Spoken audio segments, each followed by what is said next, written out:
जो students qualify कर गए 12वीं में, जिनका रिजल्ट कल निकला, और जो स्टूडेंट्स थे जिन्हें एग्जाम में अपीयर हुए थे रिजल्ट से पहले, तो मैंने नोट्स किया है ऐसे भी स्टूडेंट्स है जिन्होंने सीयूडी का फॉर्म भरा है without knowing they have multiple choice of selecting subjects. तो जब उनके फ्रेंड जो मेरे स्टूडेंट्स है मेरे से फॉर्म भरा, तो वो बोल रहे हमारे फ्रेंड्स ने 1400 फी भरा, हमने तो इनसे ज़्यादा दे रहे हैं। तो भाई जब हमने चेक किया उनके भी फॉर्म और इनके भी फॉर्म, तो हमारे स्टूडेंट्स ने 4-4, 5-5, 6-6 सब्जेक्ट रखे और उन्होंने सिर्फ जर्नल रखे, पर्टिकुलर सब्जेक्ट में किया। That is the reason.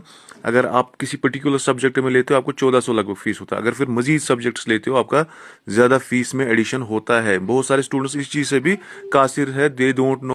गर्ज मतलब यही कहने का, आप जहां से भी फॉर्म भरो, हमसे भरो फॉर्म, कहीं से भी या खुद से सोच समझ के फॉर्म भरना। और भी कोई हेल्प होगी आप मुझे व्हाट्सएप मैसेज कर सकते।